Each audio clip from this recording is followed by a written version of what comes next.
units of local government under Diaction.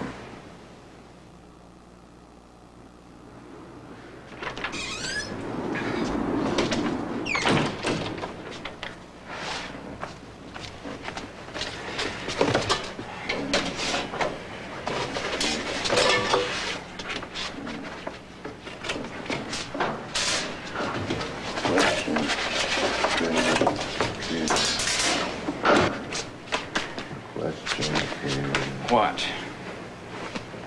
The question is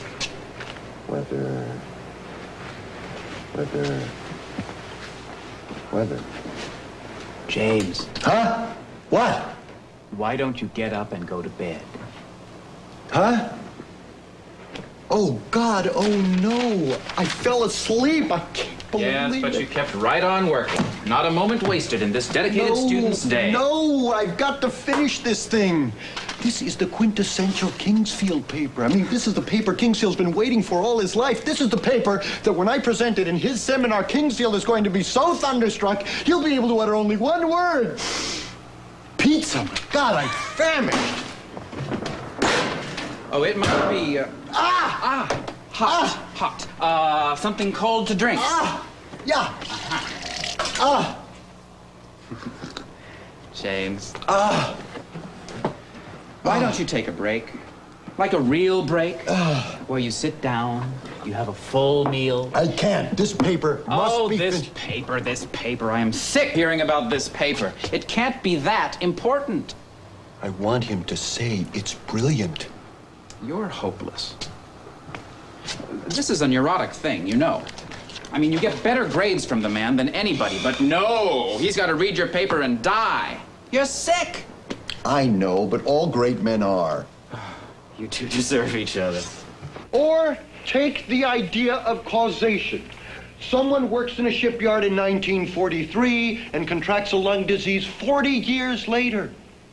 Scientists can tell us only that there is a 51% statistical correlation between exposure to the chemicals in the shipyard and the lung disease. Is that enough? Does that satisfy our traditional concept that there must be proof that the defendant caused the plaintiff's injuries?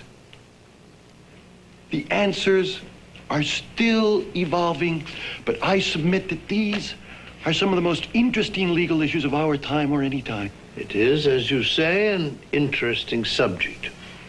One that's not gone entirely uncovered. However, you have obviously given it a good deal of thought, and you have presented it with certain new insights. However, let us not forget that we are lawyers, not philosophers. There are certain dilemmas in life which it is for the artist and the thinker to discover and question. We, as lawyers and judges, are the ones, for the convenience and protection of society, who must decide what is right and what is wrong. To say, as you have, Mr. Hart, that it is interesting is not enough.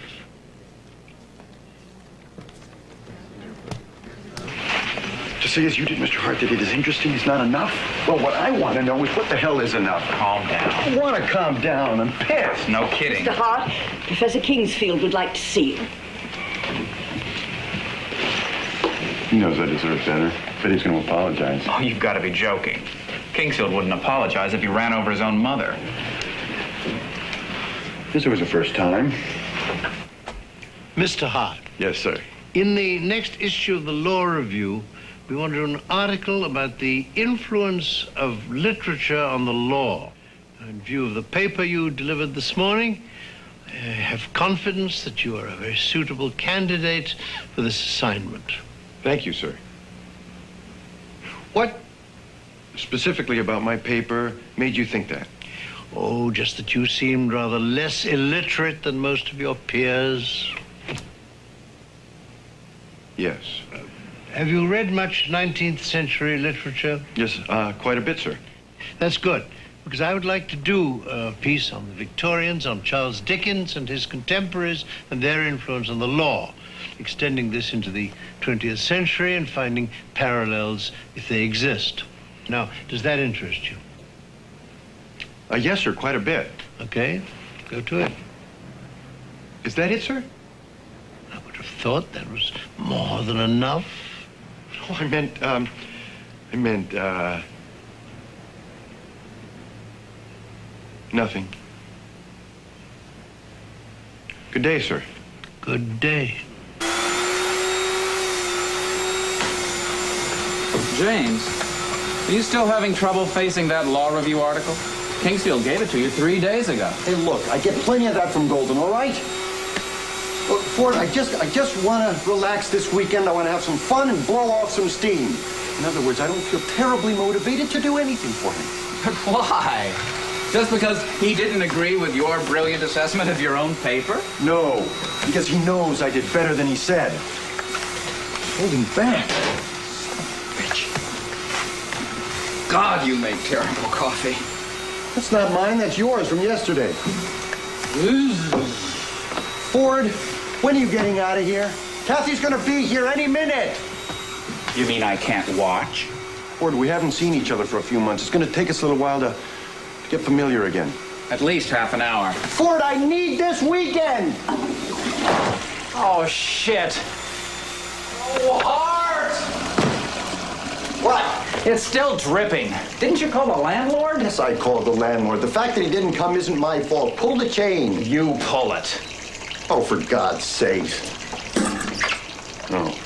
Aha! Oh, big deal. There's something wrong with this thing up here. You couldn't do this yourself? I can't touch the innermost workings of a toilet. I just can't bring myself to do that. Oh, my hands are good enough. My hands are good enough to stick into this toilet, is that it? You do need this weekend. Oh, no cab, sir. You don't think you should wait and see what happens to the weather before you try to drive? I think I should go now before it gets worse. Well, you probably should wear some boots or something. I don't have boots. I have rubbers. I'll get them. We should have thought of that before we put all this stuff on. Are you sure this dinner is all this Oh, important? Nottingham. Well, do you have your speech revisions? Yes. And your gloves? Yes. Well, then, you better go, for the roads are impassable. Oh, sir. Ford! I'm coming. Ford! I can't find my suitcase. I can't go out in public like this. I look like a vagabond. Can I borrow your suitcase? Yes, borrow, take, go. I want you out of here by the time Kathy gets here. God forbid I should meet the woman. Espresso, she loves espresso. You're sure you're not expecting too much from this weekend? Get out. No, think about it. I mean, you had such high hopes for your Kingsfield paper, and then, of course, you were so bitterly disappointed. Ford, Yeah, go. right.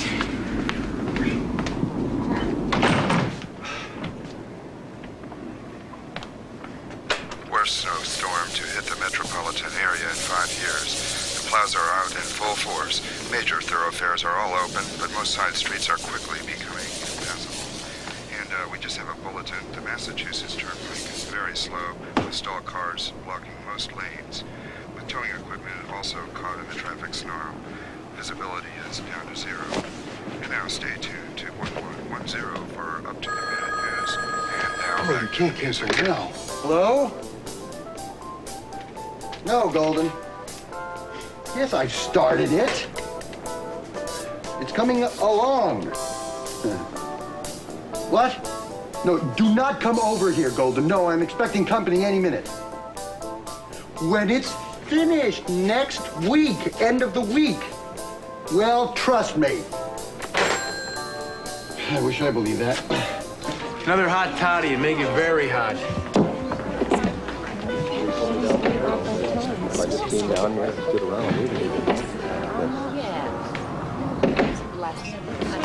Last week. Something hot. That looks great. Yeah, well, this is the last cinnamon stick in the place. You better nurse it because we might have to spend the whole night here. You know something, Ford? You're the only asshole I know who would go out into a snowstorm with a full change of clothes. Actually, Willis, Hart has an assignation with a woman. I have been summarily dispossessed, and I cannot get where I'm supposed to be. Well, me, I just had to get the hell out of the dorm. Neither of the 1Ls were driving me nuts. It's like a zoo there. They've been cooped up too long. Have you seen who's back there? Why she doesn't come down here, put her feet up, and have a drink? Maybe she's shy. Maybe she thinks she needs an appointment. I never seen old Nottingham out of her office, not even in the hallway. What kind of a life she lives? As far as we know, when she's away from Kingsfield, she could be wild and uninhibited. No. Mrs. Nottingham? I'm Franklin Ford. I'm in one of Professor Kingsfield's seminars. I recognize you, Mr. Ford. Are you waiting for someone? Well, I was waiting for a bus, but it's off its schedule, and it was so cold outside. I don't imagine much at all is working out there tonight. Would you care to join Willis Bell and me for a cocktail? We could wait it out together. It's very kind of you, Mr. Ford. Over here. Can we buy you a drink?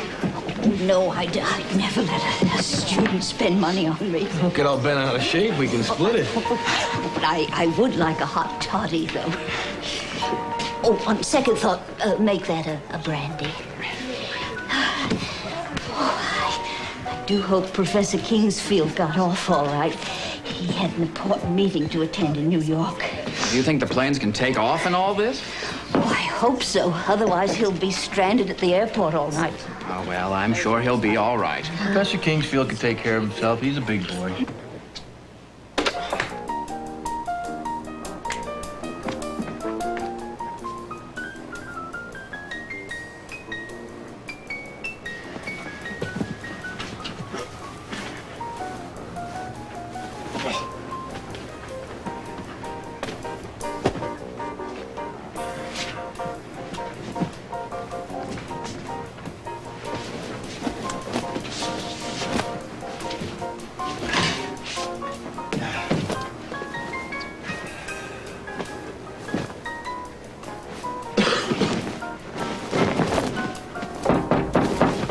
God, he's here!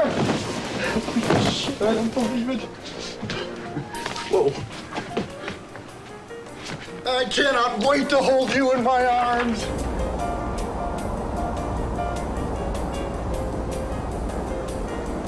Professor Kingsfield? Yes, Mr. Hart, sir.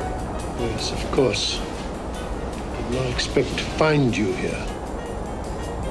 I live here. I intend to come here. Ah, Car is stuck in the snow. I need a telephone. I was not aware that this was your apartment.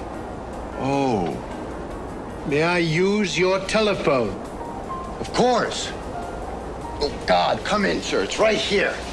Oh, sir, please take this chair. Much more comfortable, sir. I need a tow truck. Yes, sir. May I take your coat? No, I'll only be here a minute.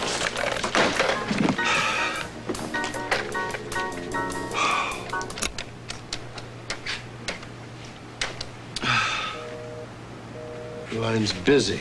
I suppose it'll remain so till the weather improves. yes, they said on the radio that the weather may not clear up till tomorrow. So I understand. So maybe you better take this. Oh, I'll hang it up in the bathroom. It'll drip dry there.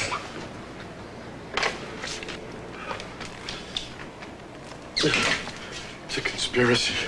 God has arranged this as punishment. You would think an emergency service would have sufficient lines to deal with an emergency. My recording has just assured me that my call will automatically be referred to the next available operator. Am I keeping you from anything, Mr. Hart? No, no. Well, because this is the second time you've taken a discreet look at your watch since I entered. What is the problem? Actually, I'm expecting someone. Friend. Hope I won't be in the way. No problem, sir. Mr. Hart, would you mind if I removed my rubbers? They are soaking. Go right ahead, sir. Sir, let me help you with those. Thank you. Oh. We'll have to lose the shoes as well, sir. They're filled with water. See. Well, they didn't do me much good when I was in the snow up to my knees. I'll put them with your coat. Thank you. God, Kathy, if you've ever been late, be late now. How dare they? Sir? Rachmaninoff. My goodness, listen to that music. Well, it brings back memories of when I was a young woman. I'll get him to turn it down. Oh, no. This music is to be played loudly. It's for dancing. So, Mrs. Nottingham, what's it like working for the Great One? Yeah, has he always been in it the way he is? Oh, he's mellowed somewhat. You call that mellow? It's all relative, Mr. Bell. Miss Nottingham, can I ask you a personal question? Has Professor Kingsfield ever made you feel incompetent and stupid and irrelevant? Well, only on the good days. I mean, how do you take it? We only have to deal with this guy for 3 years. You had to deal with it for... 33 years come next spring. Thank you. Well, some days it is difficult, and it's also a great challenge. Every single day to be in the presence of a great man, a great law professor who has trained just hundreds and hundreds of law students and who is respected throughout the world. Well, I tell you, it does keep me on my toes. Do you realize that I'm due in New York City in 45 minutes? Something that can't be rescheduled, sir? It's a dinner. Oh. Oh, a special dinner? The 25th anniversary of the Harper decision. The Harper decision. It's a landmark case. I mean, that was a precursor to Gideon. Some still perceive it as that. So the dinner is in your honor. I forget that my professor pleaded the case. Is it still exciting, sir, thinking about shaping history? Much has happened in those 25 years to somewhat temper my excitement. You're not saying you're having second thoughts about a man's right to counsel in criminal trials. Of course not. I wish I could say it was an unequivocal advance. But like any advance, it did not arrive unentangled with complications. More lawyers mean more delays. Cases take more time. The overcrowded docket groans under the weight of a well-intended process. An unfortunate medium in which to capture the subtleties of Debussy. I can't believe you're not still proud of what Harper accomplished. I most certainly am. Unfortunately, I'm also a perfectionist. Well, congratulations. I beg your pardon? For the honor being paid you. Hello? Hello? Yeah, I wonder if you could help me. My car is caught in a snowdrift at 1033 Peterborough Street. 1033 Peterborough Street. My name is not Mac, and I'm not prepared to hold anything right now but my temper. So, just how long can I expect you to be? And if I am not lucky, well, Kingsfield, 555-7973. How long is the list? Well, what's the likelihood of my getting to the top before the evening is out? Thank you. Thank you very much. And I seem to be on a rather long waiting list. Will they come? He said, and I quote, "I'll try and get around to you, Mac, but don't hold your breath." Maybe I could get some friends and push you out. You think so? Which is it? The one in front. All I see is mounds of snow. The mound in front. Ah. Think you could move that? You mean with help? Maybe with help. I don't think so. Maybe not. Well, I guess we'll just have to wait for the tow truck. No school today. I beg your pardon? Whenever there's a storm like this, especially when I wake up to one, the first thought that runs through my mind is no school today. It's what these storms meant to me as a child. That thrilling thought was so strong, it persists to this day. I would have thought you loved school. I did, but I loved staying home and playing in the snow even more. I was a boy once, Mr. Hart. Yes. Well, What do you think? I think we're going to be here for a while, so... What do you think when you see snow? Oh! Well, Well, you shouldn't have to think about it. It's in your system. Snow. Carver's Hill. Carver's Hill. It was a hill on Mr. Carver's lawn. Down the street where we always went sledding. I used to think it was mountainous when I was a kid. A few years back, I was in my old hometown walking down my old street and I saw it again. It was just a sloping lawn. That was it. Would you like a drink? I wouldn't mind. I've got some white wine, nice pouilly fumé. Sounds lovely. I wouldn't want to deprive your guest. No problem, sir. I got plenty. It was on sale, so I kind of stocked up. Oh, shit. I beg your pardon? There might be some cork in it, sir. Doesn't hurt a good pouilly fumé.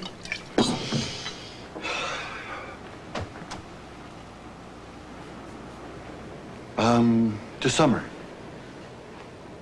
To summer.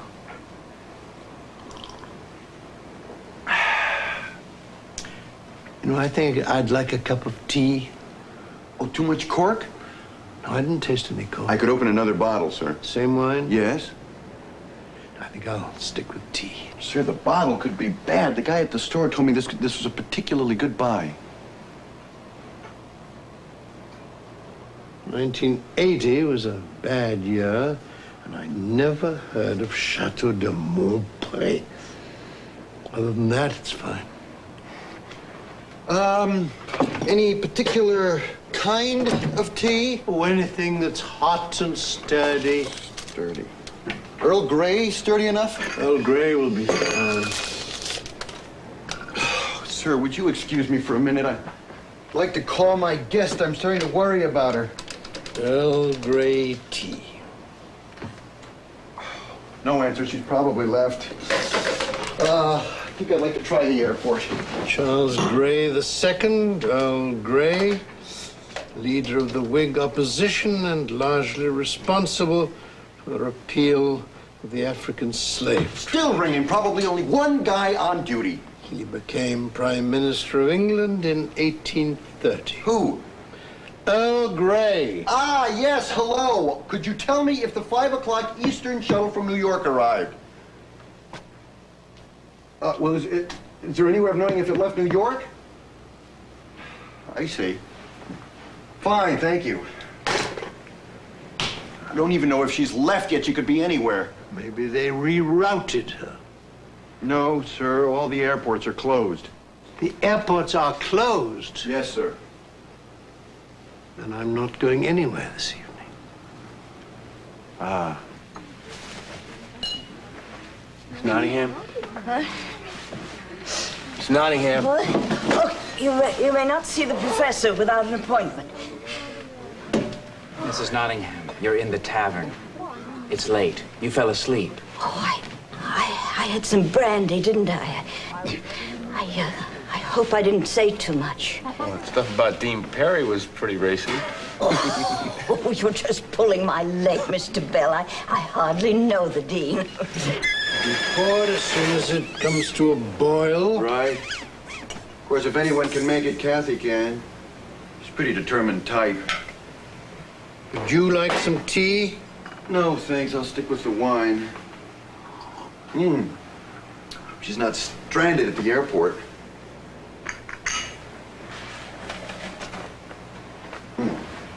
Sir, would you like to watch television? There might be something on the news about this storm. I can see the storm perfectly well through that window.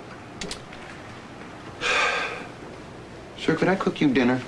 What are you serving? Well, I bought some veal. Are you preparing it? Piccata? That's good. I only ask because deeply fried food has a very serious effect upon my digestion. No, sir. I cook a very light veal piccata. Mr. Hart, may I use your bathroom? Of course, sir. It's right through there. Thank you.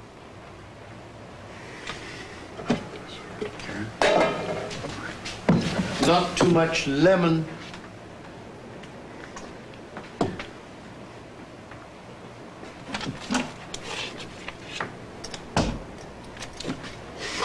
God. Professor Charles W. Kingsfield is using my bathroom.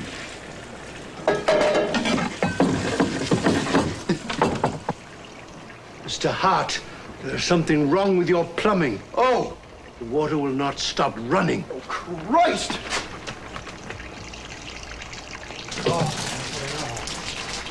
Oh, God, sir. Oh, God. Your suit's all wet? Yeah, it's wet before. It's soaked now. Yes, sir. Let me see what I can do. Oh, yeah, I think I see the problem.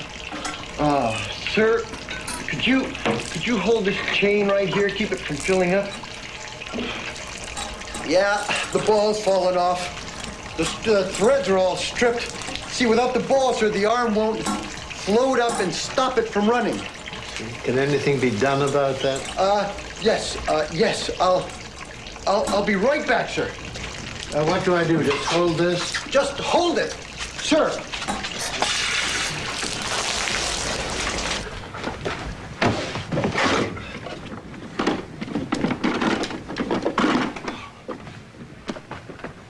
Am I doing something wrong? No, sir, you're doing fine, sir, just fine.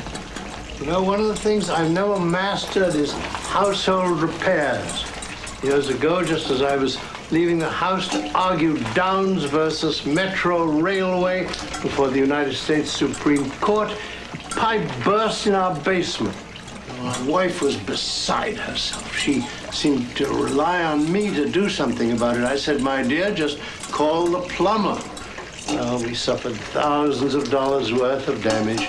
And although I won the case that day, there was no celebration dinner waiting for me at home. Oh, well, sir, I grew up on a farm and everything needed fixing, sir. If we couldn't do it ourselves, the whole place came to a grinding halt. There. That ought to keep the bugger up. Can I let go now? Yes, sir. So, you know, I'm glad you studied law. As a plumber, I don't think you'd have been a great success. It works, sir. I know, but it doesn't look good. Oh, God, sir. I'm sorry. I mean... I accept your apology. Perhaps you could find something dry for me to substitute for these. Yes, of course, sir. I've got a very nice bathrobe, sir. I just had it laundered. And the sooner the better. Yes, sir.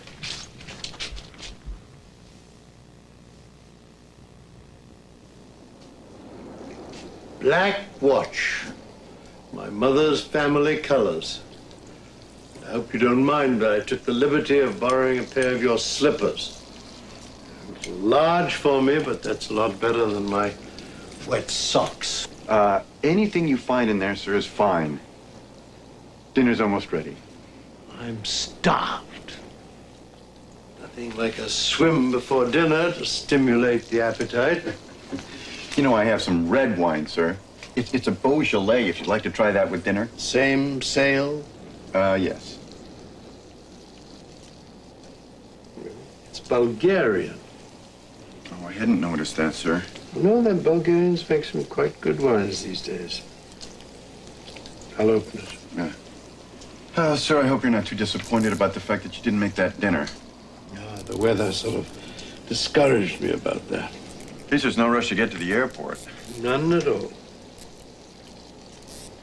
With this weather, count our blessings. That's right. A few plumbing problems notwithstanding, we're in the pleasant position of enjoying each other's company and looking forward to what I'm sure will be an excellent dinner. You may even get a pleasant surprise. It's quite nice. Well, there's no stopping those Bulgarians. It's quite nice. You know, I should call my secretary. She's going to be worrying about me. The way my wife used to. And that is the fascinating thing about these long-time relationships. You wish they'd stop fussing about you, and at the same time you hope that they won't. Where do you get those? They are beautiful. They were my mother's. Italian. She gave them to me. I love espresso. And her mother gave them to her. They're lovely. I never use them. Why not? I'm afraid I'll break them. You should always use beautiful things. I keep thinking I should wait for a special occasion. No occasion is special enough. My father was given a very fine brandy, and he kept putting off opening it, waiting for some more important occasion. And finally, on his deathbed, he asked for it, and it was brought, and we opened it, we drank it, and it was wonderful. And it was too late.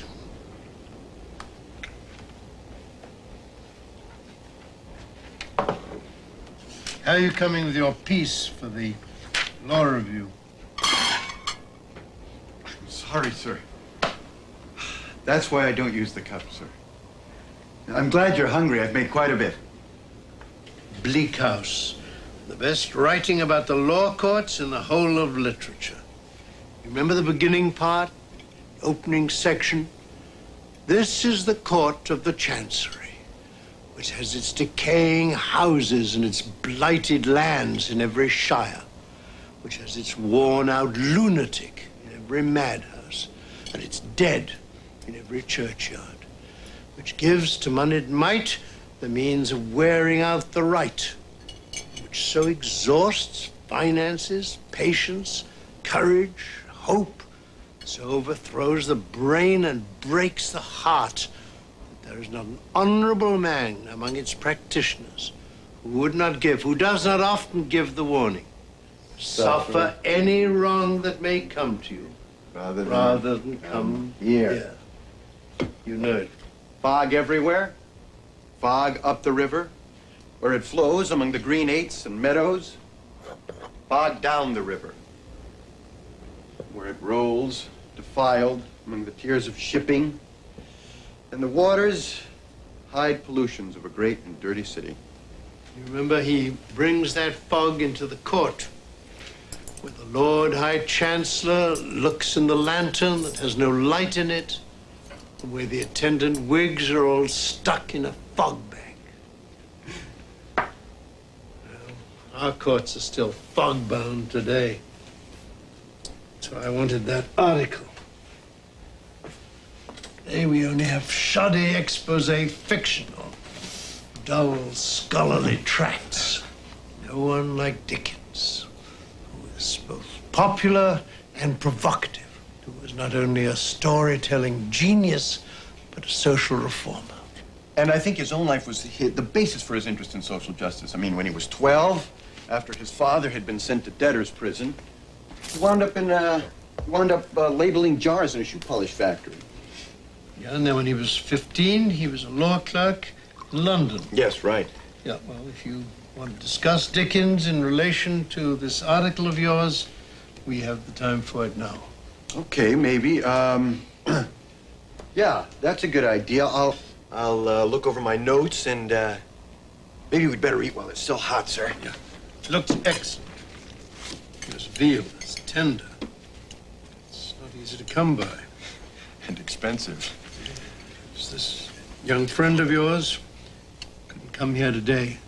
She's missing a little treat. Thank you. This Bulgarian red is quite a find. Thank you. This girlfriend of yours, where is she studying? NYU. But she's not a girlfriend. We just met this summer. Summer's a dangerous time to meet someone. As I recall, summer warps all your perceptions. I remember after I'd met my wife and fallen in love with her, I went off one summer to a resort to wait on tables, and I met a young waitress. There we were, on this beautiful lake, pine grove, with those long cricket-filled summer evenings. And suddenly I thought, my God, I've fallen in love with another woman. What will I tell my wife?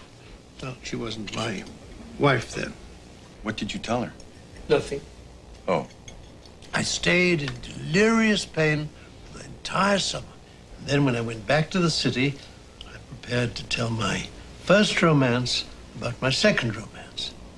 Then I found that when the crickets had gone, and the grove and the lake, suddenly I found that my wife, whom I'd known in the cold light of winter, seemed a much more substantial and singular choice.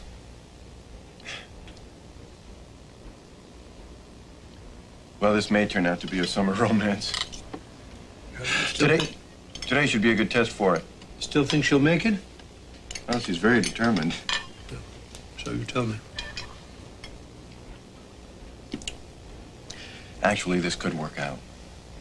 She's a very intelligent, perceptive woman. Mm-hmm. Well, most girls on meets nowadays are. Because here we get the very brightest of them. Your companion last semester.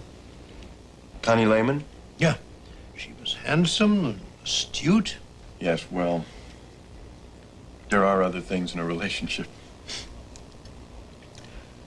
I think one thing is to be ready. I don't think she was ready for anything permanent yet. That seems to be a disease of our time.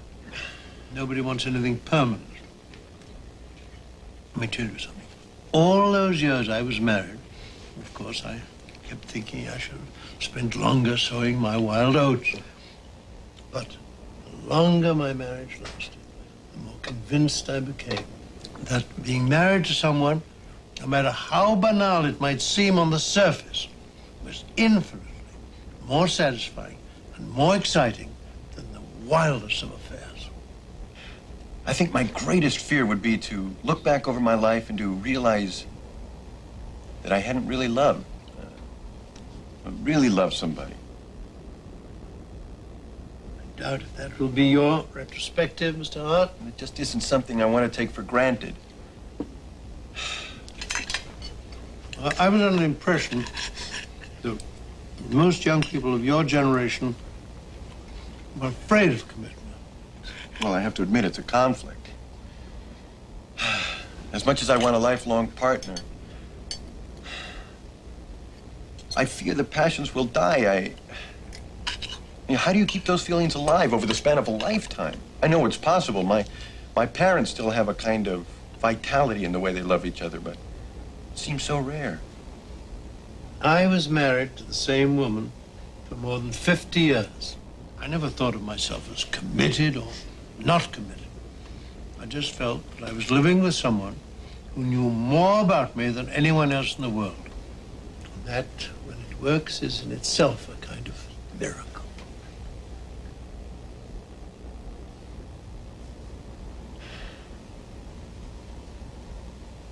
People are still getting married. More now than ever. I'm not sure I understand it. Maybe it's the bomb. The bomb? Well, for some people anyway, I think They don't believe the world's going to be around much longer, and they want to get to the important things in life. Marriage, children. I thought fear was discouraging marriage. I thought no one wanted to raise a family in the doomsday era. Well, that's what they say, but it's not what they do. Now, crises seem to bring people together, like snowstorms. Or defective plumbing.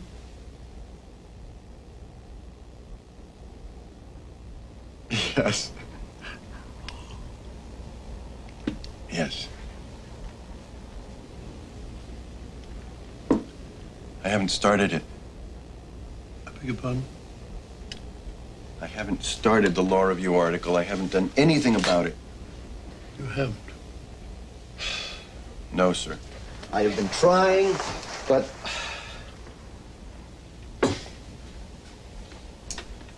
well, I'll tell you, Professor Kingsfield, if I told you the trouble I was in, you wouldn't know what kind of trouble I was talking about. Why do you presume I wouldn't understand when you don't even tell me what's the matter? Are you having trouble with your research? Having trouble establishing a premise? What is your trouble? My trouble, sir, is you. Well, me. Well, me in relationship to you. I think I've made a terrible mistake. You come back to the table and tell me what in God's name it is that you're trying to say. I'm trying to say... Yes. Can't. James, say it, please. Did you just call me James? Yes, I sometimes do that when I'm angry. Please get to the point. Do you remember my presentation, my last paper for your seminar? Yes. I worked harder on that paper than any I've ever worked on before. And I was sure you'd be bowled over, that you'd think it was the finest paper you'd ever read. It was quite good. Was it? Yes, it was one of the better papers I've heard recently. Why didn't you say that? Say what? That it was one of the better papers you'd read recently. Why should I say that? I'm your professor. My job is to get the best work out of you, not to wet nurse you with lavish praise. A little praise never hurt anyone's ability to do their best. Are you trying to tell me that you are sulking over my response to your paper and that you're therefore unmotivated to do the review article? You might say that. I'm deeply disappointed in you. Yeah, well, I need that. James, for God's sake, stop sulking. You're an adult. You're one of the better students in this institution. You should not need to be told that. You know your work is good. That's all that matters. Doing your best should be its own reward, and you shouldn't need me to tell you about it. But it's nice to get awards, isn't it, sir? I'm sorry. Didn't mean to say that. Maybe it's the difference in our generations. There's so much hyperbole today, and everyone expects it. A star is a superstar. A sizable income is megabucks. And our presidents refer to every incident as one of the most significant incidents in the history of the world. The word significance has lost its significance.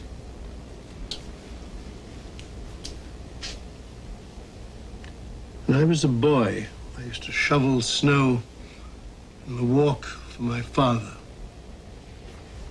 Other boys got paid by their fathers. A nickel, a dime for shoveling. I did it without pay. Simply doing something for my father was my reward. His occasional smile, good work was enough. Then, when I became a lawyer and later a teacher, I loved what I did so that I would have done it without pay of any kind. I loved it so. My father had taught me the worth of taking satisfaction in what I do. And that was and remains the most valued lesson. But he did smile, and he did say good work. That was all. That was all I wanted. James, I am not your father. Yes, sir, I know that. I know, but you see, in a way you are. To all of us, whether you want to be or not. And, sir, if I may, there's a responsibility that goes with that.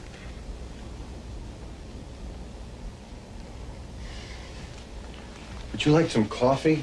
Yes, I would. I have some espresso. Wonderful. What are you doing? I thought you said...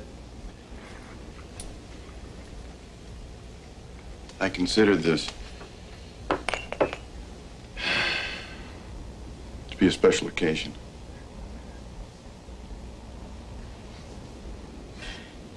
Have a saw, triple letter, 24, 28, 30, double word, 60 points. Vavasor? I have never heard of Vavasor. If you'd studied Middle English, you would know the Oh, word. Middle English. Is that valid? Would you care to look it up in the dictionary? No, I'm sure it's there. Vavasor, Vavasor alternate, medieval term for tenant, slightly below a baron, and worth 60 points. Vavasor, huh? Okay, freebie. Freebie is not a word. Ah, it is a Freebie word. is a slang expression. It is used, it may be slang, but You it is can't now look it a up in word. the Oh, are you dictionary? going to make me look up a word for a lousy If 13 you insist on points? using that word, yes. Hello? It's Professor Kingsfield. Who's calling? Uh-huh. Just a minute, please. It's the tow service, sir. Hello? Could you please stay calm? I apologize if I did not go down and stand by my car in sub-zero weather and freeze to death. I shall do so now as soon as I get on my rubbers and my overcoat. Thank you. I hope he wasn't rude, sir. No, maybe his mood will improve with the weather. Listen, do you think my clothes are dry? If they're not, you're welcome to some of mine. It's something as stunning as this, I hope. While you're changing, I'll go outside and wait for the tow truck. Thank you. I guess we'll have to continue this game some other time. What is the score?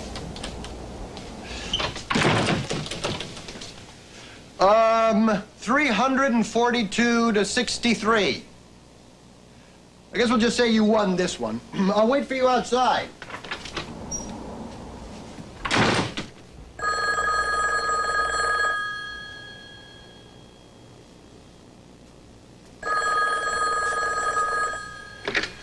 Hello?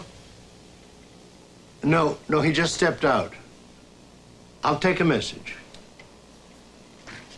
Yes. Kathy, yes. You went all the way to LaGuardia and back. And you hope to make it next weekend. All right. Now, do you want me to read that back to you? No, I'll tell it. Yes. What? What was that?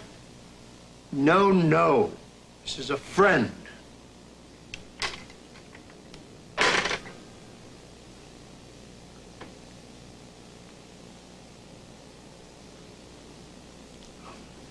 Good coffee. I mean, it was unbelievable. It was like we were all drinking buddies. Hell, we were. We polished off 2 bottles of wine. Like, he loved that Via Picana. And he went wild for that Bulgarian wine, you know? And he told me stories about dating in college. I mean, it was unbelievable. You sure you're not remembering this through an alcoholic haze? Hey, we were not drunk. Kingsfield wouldn't get drunk. He'd never be drunk. But he was loose, you know? Loose. I mean, he was calling me James, my first name. Yes, I know that. And I felt as if I could have called him Charles. Yes, I'm sure if he'd been there a few hours more, that's what I would have called him. I mean, it was like we weren't teacher and student anymore. I mean, I think we're really friends. Mr. Hart. Hi. How are you today? All dried out? I was wondering, Mr. Hart, if you're still going to have trouble completing that article for the Law Review. Oh, I don't think so. Well, it would help if you could be absolutely sure. Because if you're not, I shall suggest to Mr. Golden that he find a substitute. Oh, I'll finish it, sir. On time? On time, sir. Thank you, Mr. Hart. Yes, sir. I am really impressed. Loose? Boy, was he loose. Boy, were you loose. You two have redefined the word loose for me. All right, all right. I think loose now has a completely new meaning. All right. I mean, I thought you two guys were going to give each other high fives. All right, all right.